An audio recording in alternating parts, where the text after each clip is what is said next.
Hi, I'm Maggie now. Welcome back to the third episode of Reading is Phenomenal, the RIP podcast. So we're gonna jump right into chapter 2. Oh, almost forgot to thank our sponsors today. Today our sponsors are chargers, because all of my electronics are dead, and I am charging all of them currently and standing in a corner. So after that big shout out, we're going to dive right into it right now. So chapter 2. Comey consistently, in all of his chapters, and a lot of his chapters, including this one, has two big topics in each of his chapters, a lot of them involving loyalty and leadership. Those are really the essence of his book.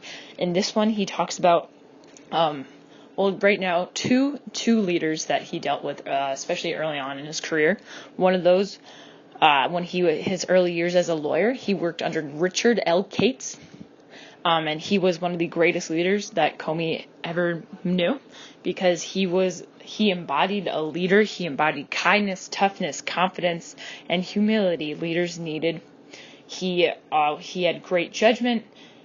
He had commitment and he also had commitment to balance. He wasn't just work, and then he was so stressed that he would take it out on other people. But he made sure that he was involved in his family life and his friends' life, and he lived.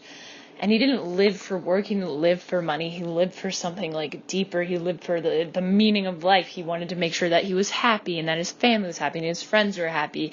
And so for Comey to see this balance between friends and family and work, especially really early on in his career, definitely led him to measure the value of those things later on in his life, especially when he was making big moves, being invited to be the U.S. attorney, and he was worried about, where he was going to live because he had children and he needed enough space.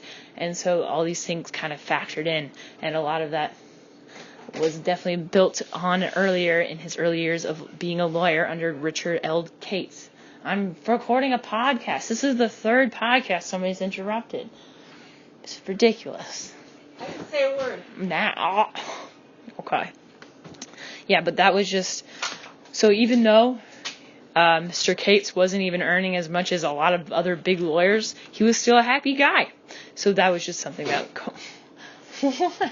that's just something Comey looked after later in his life. But he also contrasted this leadership against other leadership. So when he under the U.S. Attorney's Office under Rudy Giuliani, at first Comey was really in awe of Giuliani's fierceness, his confidence, his stubbornness, and Giuliani was just on top of the world. Everybody wanted a piece of him. Magazines covered him. He was in the media. He was like the star lawyer, and it was just almost like he was a celebrity in the law world.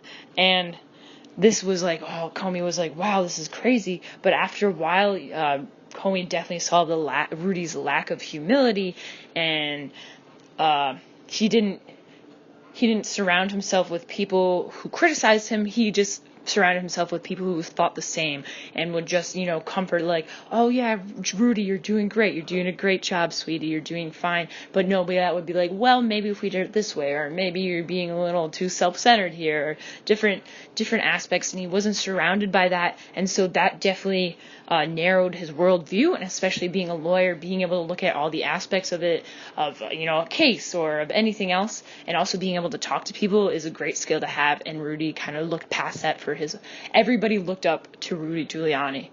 And so, yeah. And so then Comey continued to actually compare Rudy Giuliani to a mafia leader, because it was kind of the same way. Rudy didn't care what he said as long as it benefited him. And so we're actually going to talk about Rudy Giuliani's connection and to the ideals of mafia leaders in the next podcast, because it is actually a very, very large subject, and then also continue on to the rest of chapter 2.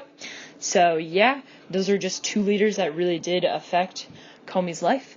One showing him, great leadership, and the other showing him overconfidence and actually where it can lead you and how it can actually make you, overconfidence can make you be the same as the people that you're actually fighting against. So I will see you next time in Chapter 2, continuation, Episode 4.